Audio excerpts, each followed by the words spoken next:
Uh, I am Julie Brzezinski Lewis. I'm a neuroscientist and also a mindfulness instructor. So, Heidi. Hi, everyone. I'm Heidi Sherwin, and I'm a yoga, movement, and mindfulness instructor. And I teach with Mindful Steps. I teach in our community here in Morgantown, and I teach yoga at Health Sciences, which I know you'll find out about later in our class. Wonderful, wonderful. Thank you, guys. I'm Laurel Falconberry. I'm an outpatient therapist at Chestnut Ridge and a member of the team of the mindfulness group here. Yes, welcome. Thank you for coming. Yes. Thank you. And normally we will be, in future classes, we'll be starting with a mindful minute. But since we haven't received our instructions yet, I thought let's just go for an overview of the class. We've been running this class, I believe, since something like 2018. So our class has a combination of mindfulness-based interventions. And this week, we're just learning the basics, learning the basic definition and history of mindfulness, as well as some potential understandings, just so that you get the clear idea right from the start. And we're going to dive right in and get an experiential feel of what mindfulness feels like. You could talk about it till the cows come home, but Laurel's going to lead us in a mindfulness eating exercise. Heidi's going to do a mindful yoga sequence that's very accessible. It can be done seated or standing, and some breathing techniques and setting up a space. Now, if you are interested, there is a survey here. You can take a screenshot if you're interested in holding a mindfulness ambassador badge and having this count for that. So this would allow you to, in your community, in your work groups, in your team meetings, hold a little space for mindfulness, a mindfulness minute, etc. So the history of mindfulness. John Kabat-Zinn had heart failure patients and heart attack patients in the 70s who were told, hey, you just had this cardiac event. Go, take a cardiac rehab and get your exercise on. Here's the DASH diet and how to be more heart healthy and cut out stress, reduce stress.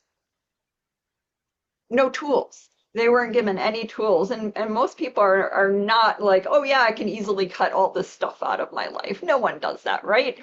So here he created a program based on some yoga and mindfulness techniques to help. And we'll be doing these exercises. We're not doing exactly his mindfulness-based stress reduction program, which is 90 minutes for 8 weeks. It's a long program. This is a short program that gives you some tools that you'll have in your back pocket: relaxation exercises, yoga, breath, and some loving kindness to keep our heart open. A sample sequence that you might come away with is, just being able to gather yourself, create a nice presence, get into your body. We spend our whole days in our heads sometimes, and feeling our body with these gentle yoga and body scan exercises.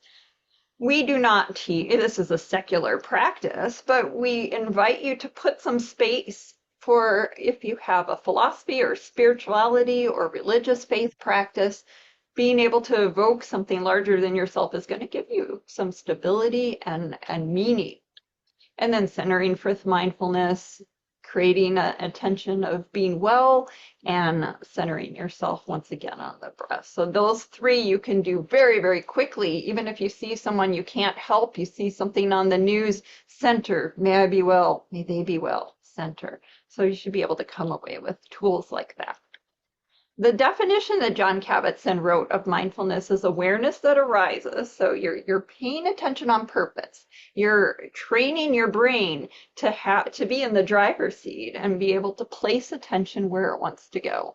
Often we're very scattered and thinking of many things. And maybe when you sit in mindfulness, if you haven't done it yet, you'll be like, oh my gosh, my mind is even more crazy. Well, no, it's always doing what it does. It's not a fault. Your brain is thinking of lots of different things, but you're on purpose saying, not right now, paying attention on purpose in the present moment and without judgment. So whatever comes in, that crazy mind, that, the thoughts about your laundry list, that emotion that came up, you just notice and go back to the breath without judgment.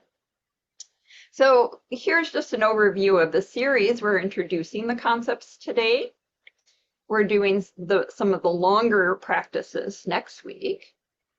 We're getting into our body, really feeling that the benefits of embodied mindfulness is interoception, being aware of your bodily states and your physical presence and state, which is a major buffer against depression and anxiety. Mindfulness, communication, and compassion are about not only how you talk to others, but how you talk to yourself. Laurel's going to talk about that. And resilience is about when, we can't really control the world, as at times we're going to, be uncomfortable or be in pain physically, emotionally. The brain sees it the same way. How to have some resilience with that and work with that. And we'll put it all together in the final week. So the science is, I'll do a little science snippet each week. Some of you will be like, wow, I love this. And other people will be like, I thought I was done with science back in high school or college. So mindfulness, so maybe that's when you eat your lunch, right? So mindfulness safety is what I'll talk about.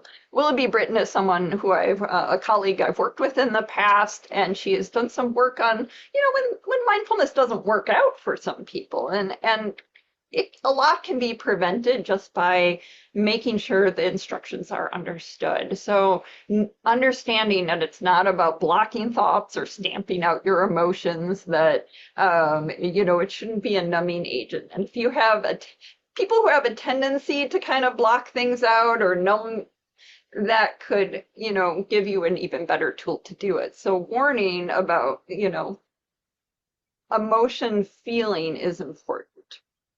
Also, that non-judgmental can be misinterpreted. It's not about not caring or not about not having ethics and when you're out in the world. It's about being able to assess your behaviors without fear of losing your worth. It gives you a sense of bravery and care about yourself in the world. Also, a warning, you might get really excited about mindfulness and want to do a long retreat. Making sure, and you can discuss that with us with a private email, that it's something that has a lot of movement in it. You want to be in your body. And some of those retreats often don't have movement in them, or don't have access to trained instructors, and just being aware of that. So we are always there for you. We have, and you'll see at the end that we have Laurel and I have 15-minute mindfulness Zoom Monday and Wednesday, and Heidi, you can see her in person at 5:15 on Mondays and Wednesdays, and I'll talk about that later. Feel free to stay after and ask questions. Now, in terms of mindfulness, is not a magic band-aid.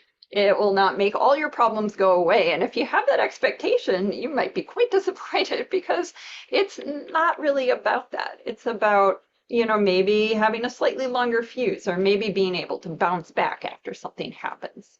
It's also about not silencing yourself, like, oh, I should just be mindful and take it. No, if you have to advocate for someone who was hurt or yourself, it's not about being a mess.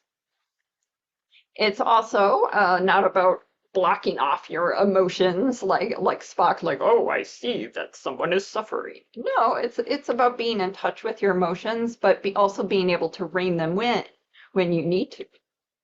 I like to think of mindfulness as kind of a cushion. There's still going to be foibles in life, but you can bounce back from them. That's the key. So we'll hopefully leave you with a toolbox of mind-body techniques that you can use and reconnect with joy. It's about feeling the world, savoring our life experiences, and connecting with that purpose in life. So that is, and here's where, okay. Now we can get into the practices.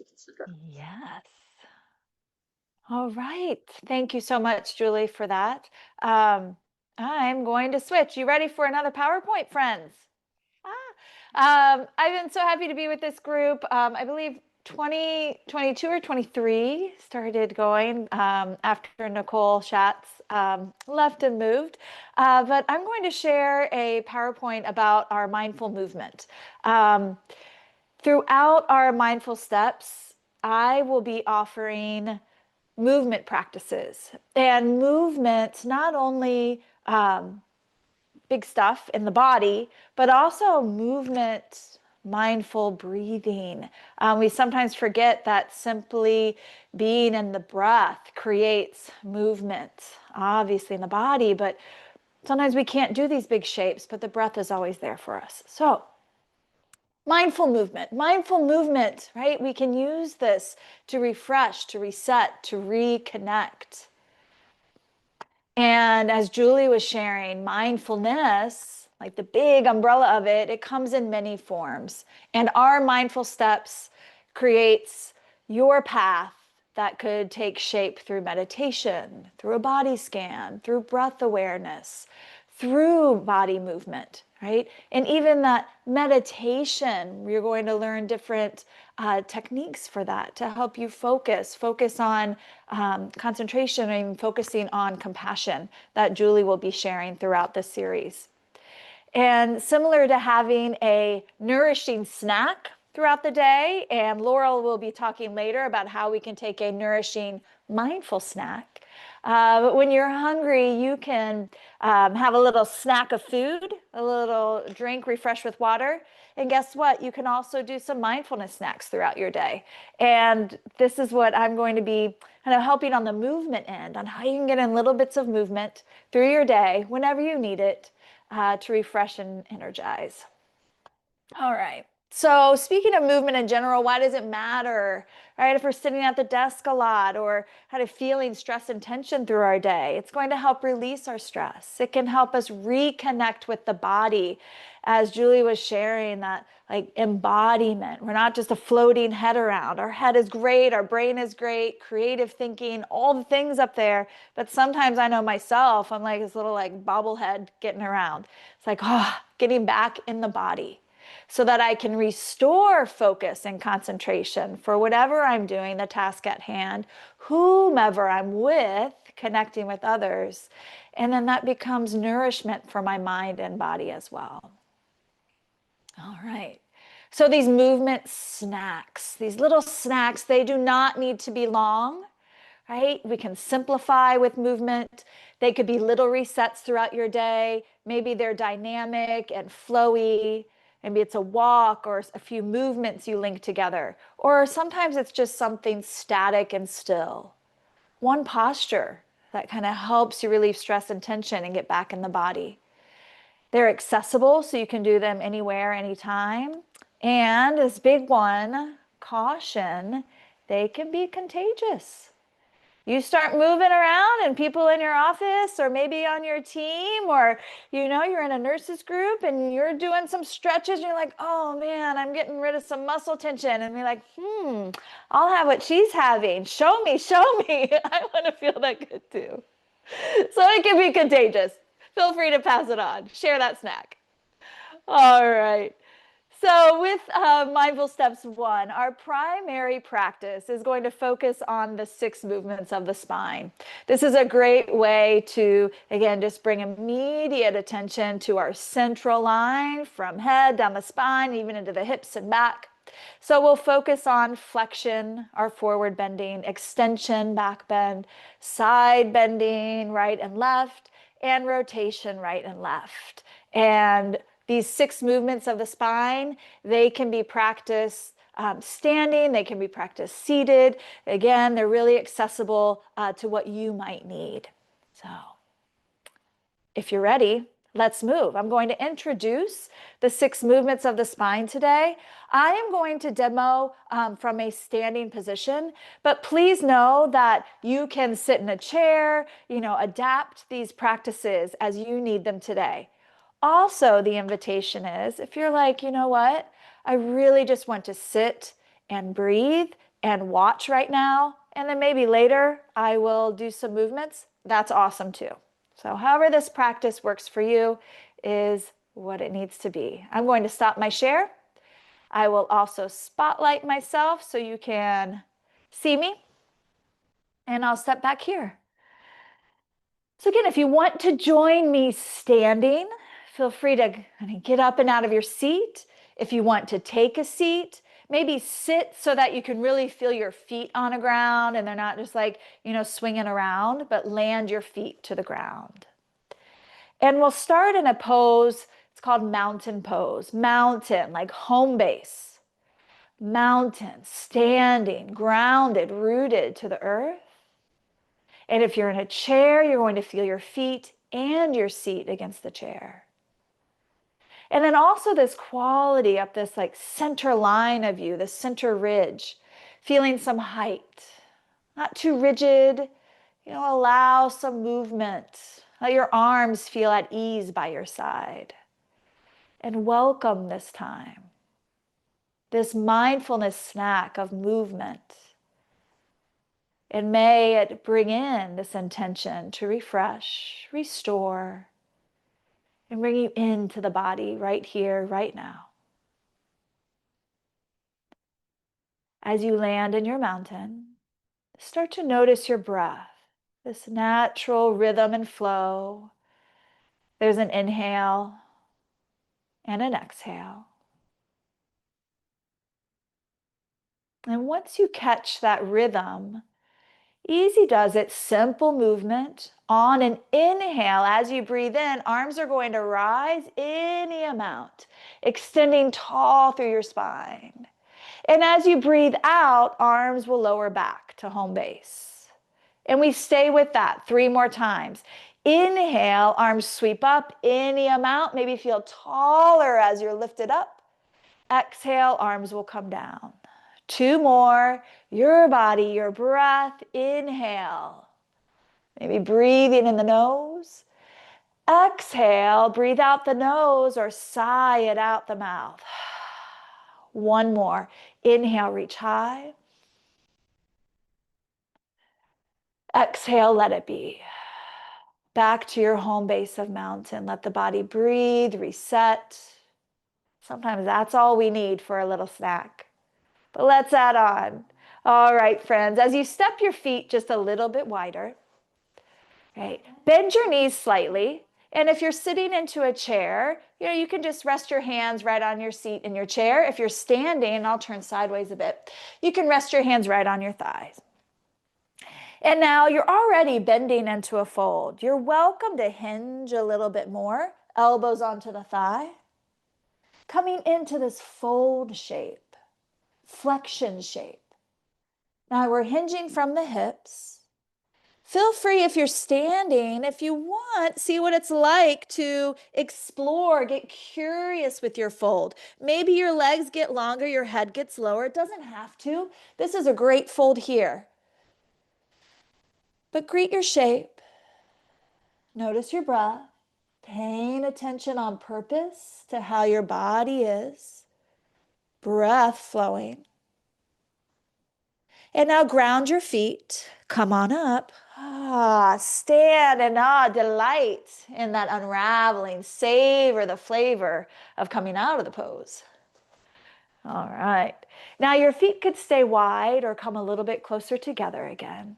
Side bend with your right hand. Let it rest to your belly. Left arm, bring it up and overhead any amount.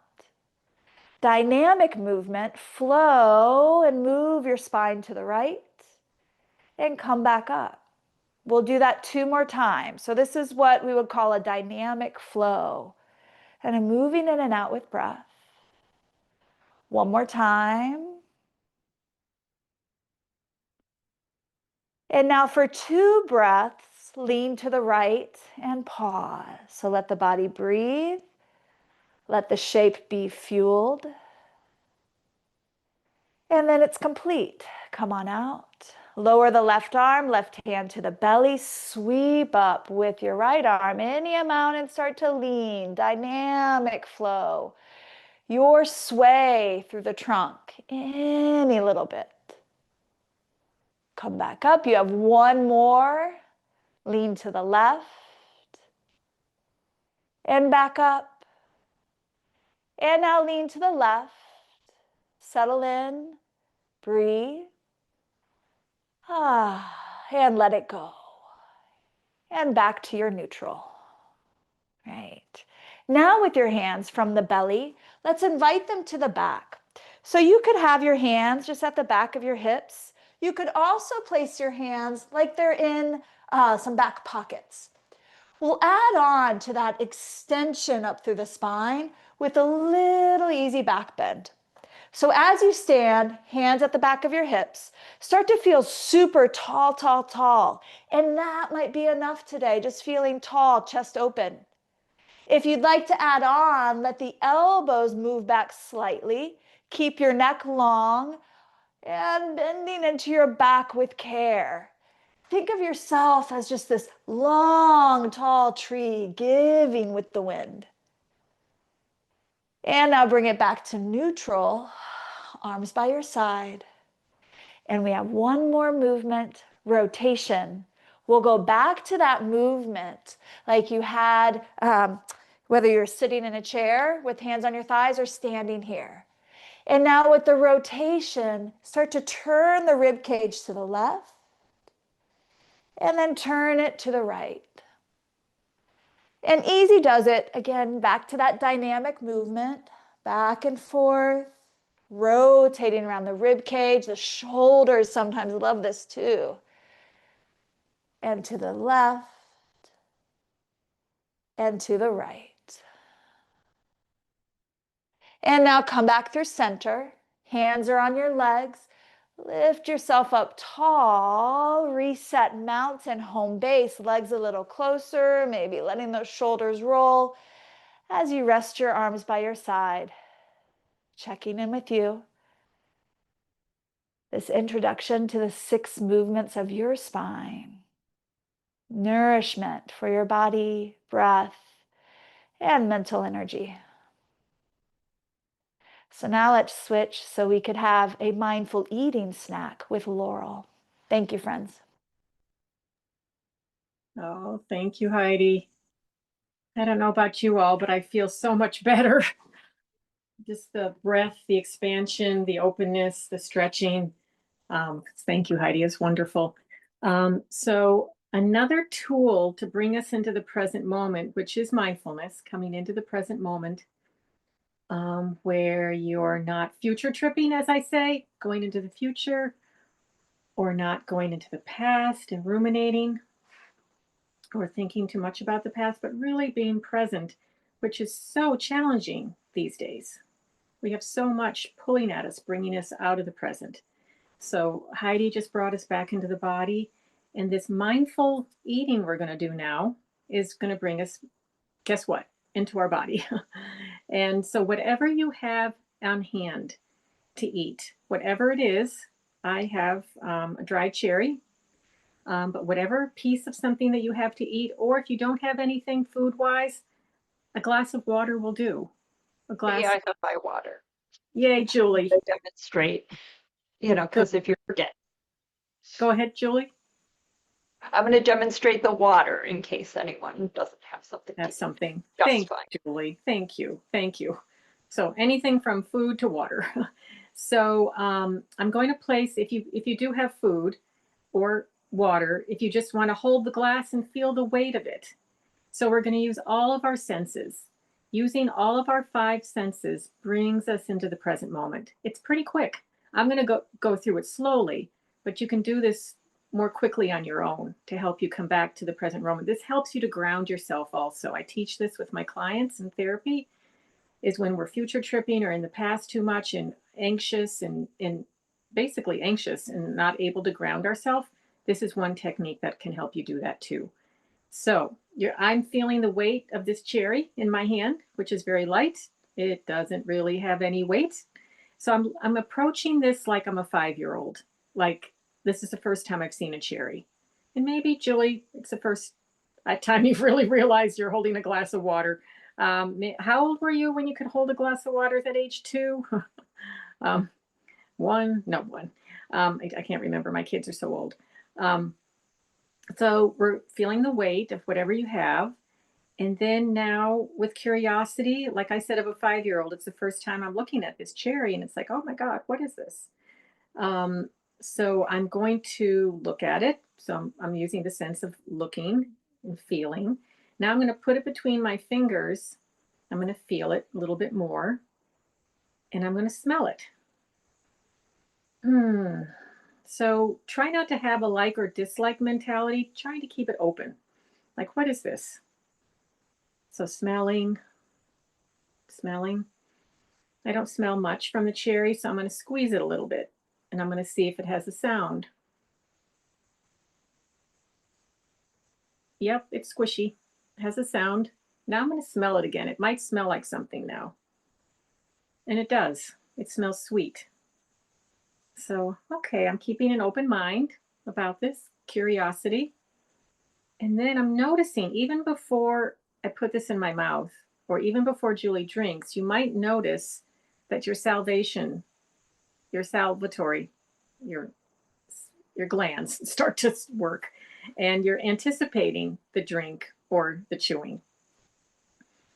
So now very slowly take a sip or put whatever your food is in your mouth and just let it be there. Roll it around if it's a piece of food.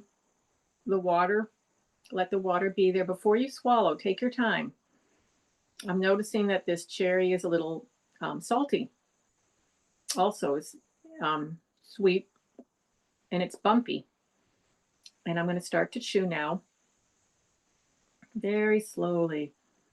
Just taking you into the sensations in your mouth, getting into your body again. Like Julie said, we're floating heads most of the day. So we're coming into our body. We're feeling this. We're tasting. It's a little tart. Ooh. Trying not to have a judgment about it. Just slowly, slowly eating. And noticing the next part is you're anticipating swallowing. And you're holding back a little bit, which may be hard, could be challenging. So just taking your time. When you're ready, go ahead and swallow, or take more time if you need it. And just kind of imagining, feeling it going down your throat, into your stomach, and nourishing yourself. So mindfulness is self-care. It's valuing the nourishing of our body, caring for our health and ourselves as much as we do as others. So noticing this, and then applying this to when you eat next. Like your first bite of whatever you have today, just to look at it with some curiosity, maybe smell it, and then just take slow, mindful bites and chewing and appreciating where this food came from. Like if it's a hamburger, where did the hamburger come from? If it's this raisin or this cranberry, it grew on a farm. People had to pick it, ship it, all that went into delivering this to you. It's a feeling of gratitude, a sense of, oh, thank you. I can appreciate this even more and appreciate what I'm feeding myself. So this is a slowing down, and mindfulness is a bit of pausing, taking a deep breath, taking a movement of body, just saying, I'm taking a little time out for myself, and that's okay, because it's good. You're enough, and it's good to care about yourself. So I think that's all for mindful eating right now. So we're going to move on to the meditation primer with Heidi. All right. Hello again, friends. All right. Our meditation primer. This is about taking your seat. And to take your seat is really like, let's kind of like get a little bigger here. A seat could be standing. Your seat, your poise could be, if you're on a mindful walk and how you're moving about a space. Your seat could literally be your seat and how you take your seat to sit still in a posture. I'm going to show you 3 different ways you might like to sit for a meditation, and definitely think about this moving forward through this 6-week series. Like maybe think if there was a shape you liked and how you might like to reintroduce that as we move through the series together. So the first one is a kneeling position. And I just want to make sure computer. Hopefully my battery is saying it's low. But from here, a kneeling position, I like to have a cushion available. And I'm sitting sideways so you can see that to kneel, I'm just taking a cushion between my feet and it props my seat up, my bottom, right? The seat of my body, it props it up. And that feels nice through my knees. It doesn't feel too tight and crunchy. I could also use this same cushion or a pillow or, just sitting on the ground. And I could sit like crisscross applesauce. And sometimes, depending on when I'm meditating or when I'm taking a pause, if my hips are a little tight, I could take some pillows and just put them right under my knees to have some support. So I'm grounded and I'm allowed to get some access to a tall spine.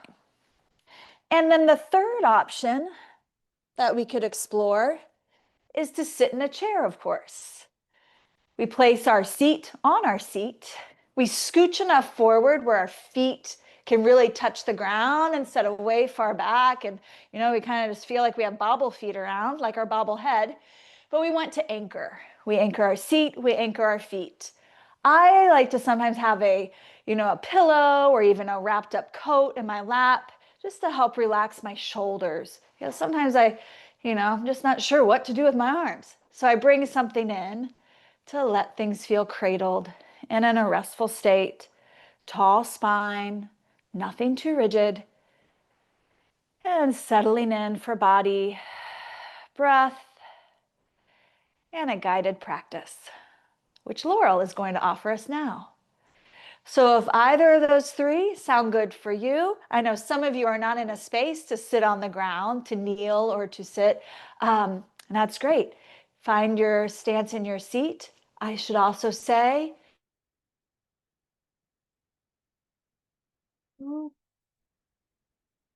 I think Heidi lost power, maybe. I think so. Maybe you could Yeah, lead I'll go. the meditation.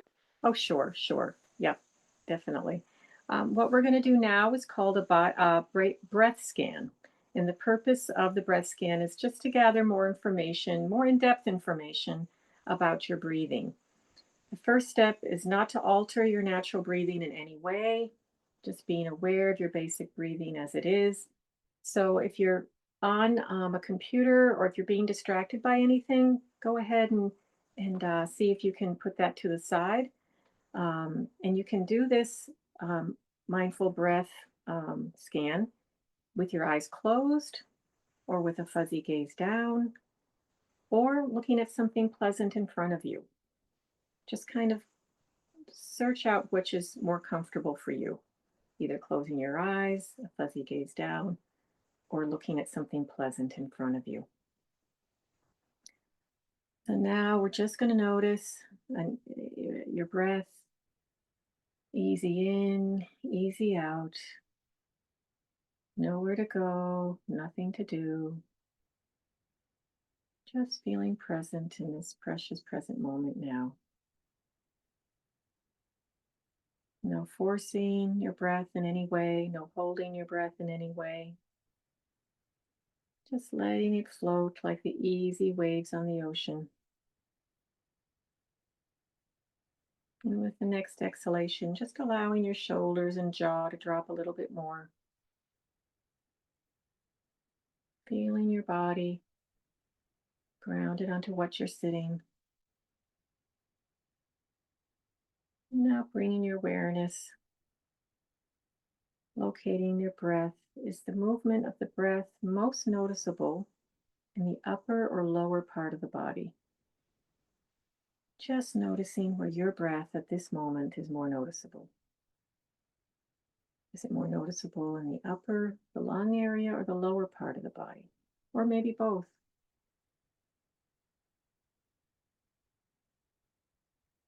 Now gently becoming aware of breathing into your left lung. Now becoming more aware of your right lung. Taking your time.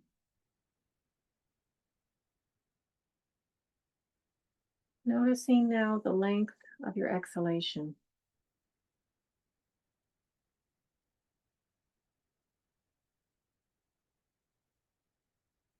And now the length of the inhalation. Without any judgment, just a curiosity, a gentle sense of curiosity. Now, maybe noticing the difference between the two, between the length of the inhalation and the length of the exhalation. Is it similar? Is it different?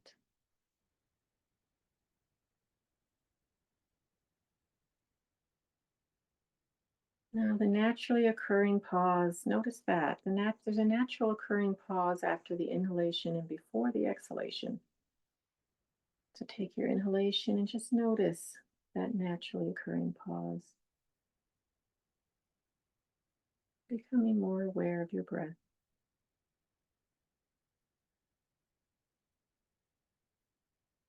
Now, there's a naturally occurring pause after exhalation and before inhalation. And maybe noticing which one has the longer pause. Is it after the inhalation or after the exhalation?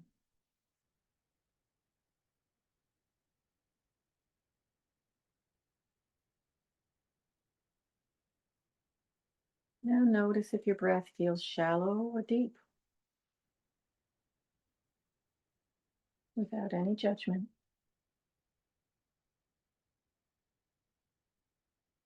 Does your breath feel fast or slow?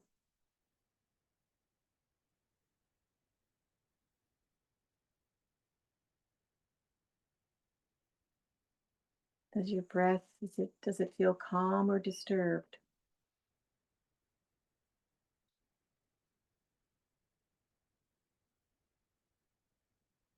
Now notice if your breath feels rhythmic or irregular.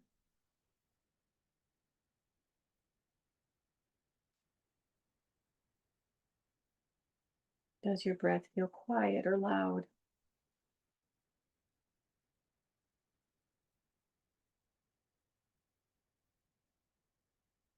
Does your breath feel heavy or light?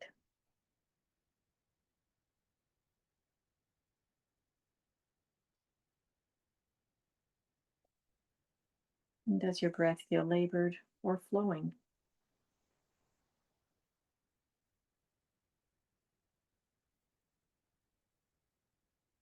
Next, notice the texture of your breath.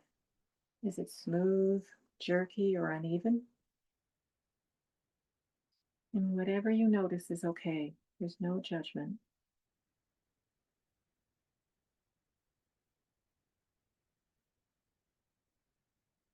Now, where's the origin of your breath?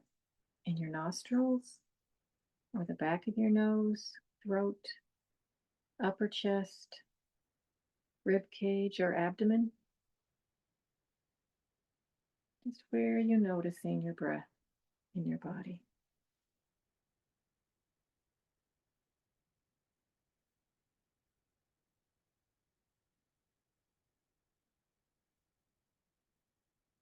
If you hear your breath, what's the sound of your breath? And where is the sound located?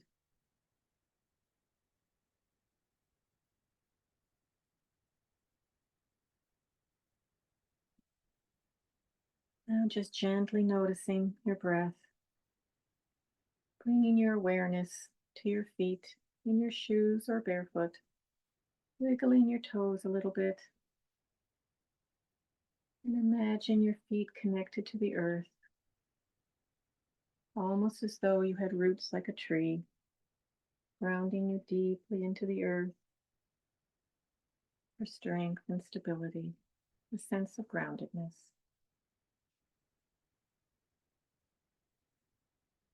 Now breathing these qualities up through the sole of your left foot, into your left calf, your left thigh, and now your left hip.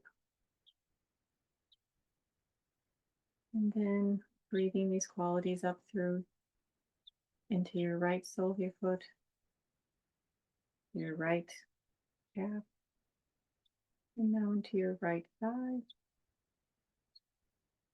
and right hip. And just feeling the full weight of your body on what you're sitting.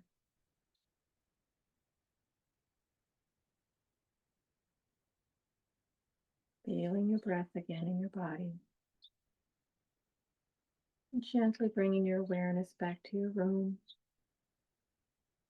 And if your eyes are closed, slowly opening them. And then just notice what you're feeling. And whatever you're feeling is okay. There's no judgment of good feelings or bad feelings, or good thoughts or bad. They're just thoughts. They're just feelings.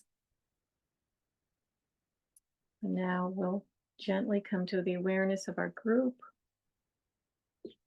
And I'm going to ask Julie if she could share, or Heidi's back on. If Heidi did you want to share some last words when you got cut off? Hi, friends. I'm so sorry about that. I thought my charger was working and it wasn't.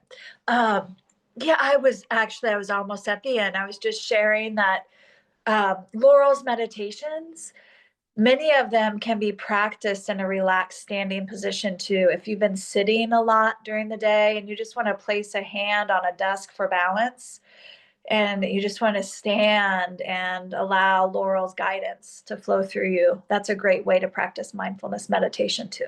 Mm-hmm. Mm-hmm. Thank you, Heidi. Thank you, Laurel. Yeah, thank you. Julie? So I have some housekeeping slides that just, let's get this back to, and then I'm hoping we have a little bit of time to show how these practices could be done a little bit faster when on the go. Not like speedy mindfulness, but that sounds weird.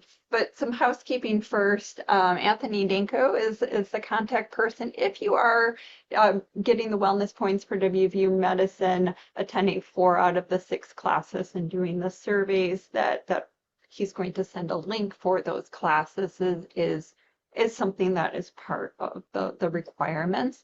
If you are even thinking of taking the micro-credential in the future, it does require attending all 6 of the classes plus the surveys. And also there's going to be a little assessment at the end. Again, that's that link to the survey about being interested in the mindfulness passion, kind of keeps you on the mailing list for that. But we're going to send you home with a little sequence based on the practices we did today.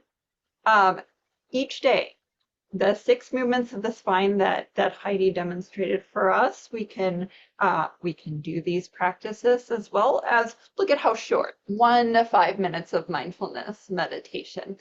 And then integrating with your life, you can create a little space. Maybe it's just putting a candle on your desktop, one of those votive fake candles, obviously.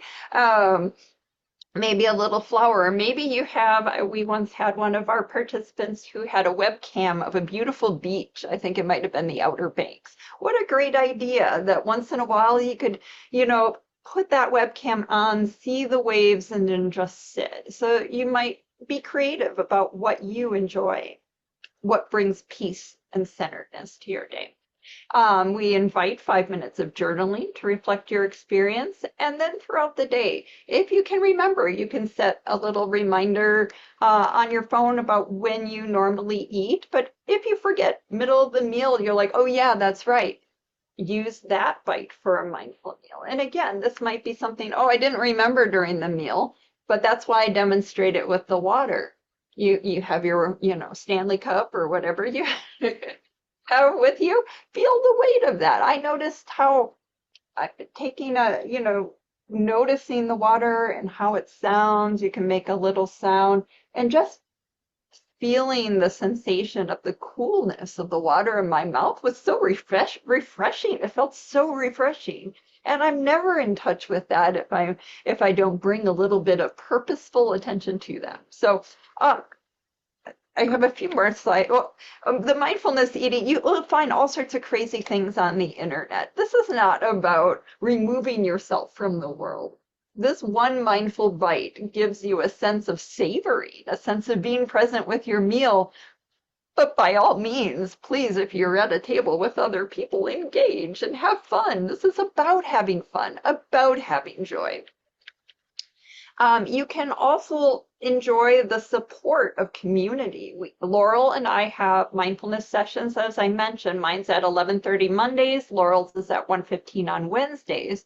And of course, you can see Heidi in person if you happen to have freedom to meet 5:15 to 6 on Mondays and Wednesdays for Flow and Restore Yoga in the Wellness Studio. That's by the marketplace, where Chick-fil-A is. We also have some resources that you can use on our Mindful Steps YouTube page, previous theme classes as well as individual videos. We do have a Facebook page. We don't do a lot of output on our Facebook page, but there's a bunch of videos that you can find there that are shorter. But I thought it might be nice. I don't know, Heidi, if you're able to show how you can do the 6 movements short. Like, let's say, oh, I just took a bathroom break and I'm really feeling kind of stiff and stressed. How do I get into my body? Is there a way that you might be able to demonstrate that? I love it. Or I'm at my desk and I'm coding. Just typed a bunch of Yeah. emails. So since I didn't do it seated, let's say I was. So I'm just scooching. This is my desk. It's actually one of those little stools. I have a pillow behind it, but I'm gonna move that pillow for a moment out of the way. And if I just needed to do a little bit of the 6 movements, I might dynamically, because sometimes I feel stuck and I'm just like blah blah blah in the head, that little bobblehead. And I might take that kind of kinetic energy and move it in my body and do a little rounding forward and sitting up tall, maybe letting those shoulders roll open. In yoga, we call this like a cat-cow activity that you can do in a chair. Sometimes we do it, on our hands and knees, right? You could even do this standing. So that's dynamically knocking out of the park your flexion and your extension. And if I wanted to do a little side bend, sitting here, I'm like, oh, just a little side to side. Maybe it's just once, right? And that's all I need. And then sitting in the chair, I do this one a lot. All those rotates and just taking my vision away from the computer, right? And looking around the room and finding something else to look at, or even closing my eyes for a bit. And then I'll rotate to the other side.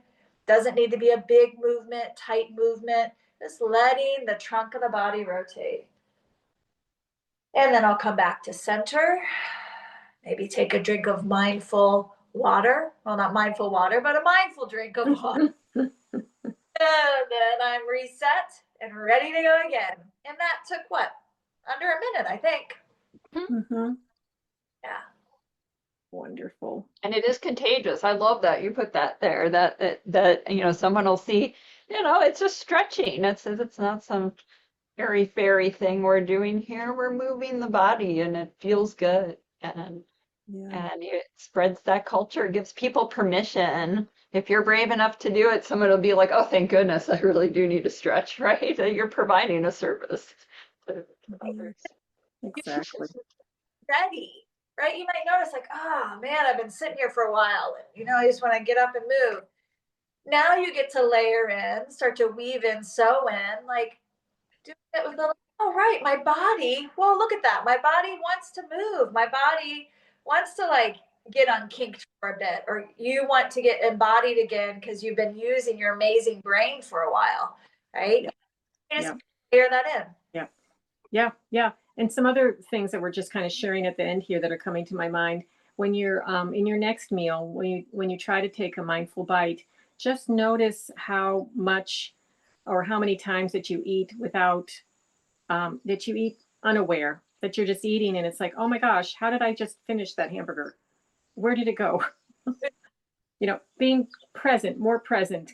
And if you're in your body and more present, you'll notice when you get full. You'll notice more awareness of an appreciation of your food. And then I encourage you throughout the next week to, when you're vacuuming or doing dishes or any activity, to just notice, come to your 5 senses. What am I hearing, seeing, smelling, tasting, touching? What's going on here? And it brings a sense of more appreciation, and it brings you into the present moment. And just notice how that feels. And we'll talk about it next time. Yep. Julie, Heidi, anything else? Oh, questions, actually. We're open. We have actually a few minutes. Feel free to, you can unmute and talk or type it into the chat if you want us Yeah, to. Marsha had wrote in the chat.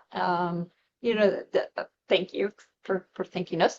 All these mindful reminders, especially for sitting at a desk all day, easy to do and doesn't take long.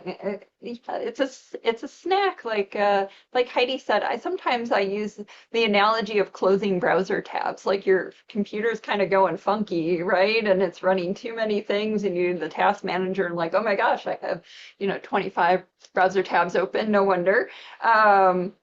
It allows you to close some of those browser tabs so you have more freedom, more energy to do the things that you really want to put your mind to or that you need to do for a task related to your job or your life or whatever. Mm-hmm. Hi, everyone. My name is Ines Fox-Schaffner, and I'm a counselor too. I work for CNE as the student life counselor. And one of the things that I like to share with clients and with students about mindfulness is that if you notice when you're not mindful, like for example, when you drive home, like you have a 15-minute drive home Right. and your mind goes elsewhere, when you get home, it's almost like the drive didn't happen. So that time went by really quickly and you didn't notice. So oppositely, when you're being very mindful and very present, it's almost like you can slow down time. So I try to be very mindful purposefully when I'm enjoying myself, when I'm with people that I love, when I'm doing an activity that I really enjoy. I slow down and get very mindful because that actually slows down time, sort of, and slows down the experience. Like we can't really bend time, but it does make us more like aware of every second. And so it seems that that takes longer. That's beautifully said, Ines. Beautifully said. Thank you for sharing that. Thank you for Thank sharing you. that. Yes, yes. I often do that too. Driving home, I'm like looking around. What do I see? What do I feel? What do I, hear? Yeah, thank you. Anyone else? We'd love to hear from you. And I love all the hearts. This is Donna, and in the same vein of the commute, there are a couple intersections with long signals where when you get stopped can be incredibly frustrating. And I've kind of learned to, I wouldn't say enjoy, but take that time and say, oh, here's my mindful minute. I know I'm going to be at this signal now for 3 minutes and 45 seconds because that's how long I've timed that it takes. And just like go like, oh, I like the music that's playing on my car radio, look around and see the scenery or what the weather's doing. And sometimes the time goes a little faster. Yeah, beautiful. I do the same thing most of the time too. I know those long lights. And if we're lucky to be in Morgantown and work around the hospital area and health sciences working there, aren't we lucky we're around some of the longest intersections to practice mindfulness? Yes. Donna's done her traffic research. Or sing a K-pop song. Either way. You have kids. Okay. Yeah, if you have kids. Oh, I love all these emojis. Oh my gosh. I have a 7-year-old. All three of us have kids actually. So Yeah. mindfulness and parenting is something that Yeah. Please, anyone else, any challenges, anything that you want to see in this 6-week course? What are you hoping to get out of it? Yeah. What would be good for you? Mm-hmm. Yeah. Something to, we're giving that snack of inquiry too. Maybe it's already coming up for you, but it will be. And we send out a reflection survey after this, and that's one of the prompts to reflect on is how you're showing up, and we value your time, and then how are you valuing your time too? Like what are some qualities that you're saying yes to as you make an agreement with showing up to take these classes or watching the recording when life's busy and Thursday at noon doesn't quite work? Yeah. And Susan, just real quick tools for the clinical setting. We work with the nurses, and in working with them, all the nurses, so if any of you are nurses, you've probably seen us before in the nurse residency program, but we shadowed every unit on this hospital. We wanted to see the types of stresses within WVU medicine in particular, just, I mean, not as a like what types of units have different types of stress, et cetera. And it certainly does vary. But being able, like if you have a critical patient and you have to pass a room where someone's calling out to you, those types of things can create a moral injury of like, I want to help them, but I can't. Mindfulness has some real useful tools for that, to be able to wish them well, to center in your body, be with the patient you're with, and know that like now I can be with the patient later on when I have time. Then those types of things will come up throughout the course. Right, right. Thank you, Julie. And then Lauren said, I feel so overwhelmed with all the expectations at work. Can you help with this in this course? Yes, most definitely. We're going to give you the tools to center, to come and to pause. And so when we're feeling overwhelmed, it's to pause, and we're going to talk about self-talk, and the breath, and these movements can help you to come into the present moment. A lot of overwhelmed is future thinking. It's anxiety, it's fear. Am I doing it good enough? Am I doing it fast enough? So we will be sharing some more tools, Lauren. Thank you. And Lauren, too, hopefully these tools, we are sharing them in a way that all of you can find, when they're going to be useful in your day. Sometimes practices are for your own little time, your own little nugget of time. And sometimes these tools are super valuable when you are with a unit, or you're working with somebody about to go into a meeting, or in a meeting, right? The present moment is something where, what's a tool I can bring in now to create a buffer where I am connected and mindful? Yeah. Mm-hmm. Thank you, Heidi. Yeah. Mm-hmm. Yeah. And attention is care. Yeah. So when you're if you are in the clinical setting with a patient, a patient will feel that. Sure, the attentive mindfulness. If you're still worrying about the previous, things that happen in the day, they'll notice that too. It helps with their own healing and your sense of satisfaction. Yeah. But if there's a lot of things on your plate, and that came up in one of the questions, if you're overwhelmed with expectations of work, Laurel, maybe Laurel Hardy, do you have something that might help? I just shared about that. Oh gosh, I don't know. That's okay. No, I mean, yeah. Yeah, and sometimes it's also about speaking, if there's a mismatch between what you can do and what the expectations are, being able to have a solid mindful voice about, hey, let's talk about what I need to do. Um, you know, Working for some change isn't off the question either. Mm-hmm. Yeah. Well, thank you, everyone. We're winding down, and we want to honor your time. So we'll see you next week. Same channel, same time. And I hope you have a beautiful week with becoming more aware of mindfulness, being in the present moment in your breath, and that self-care, taking care of yourself. Yeah.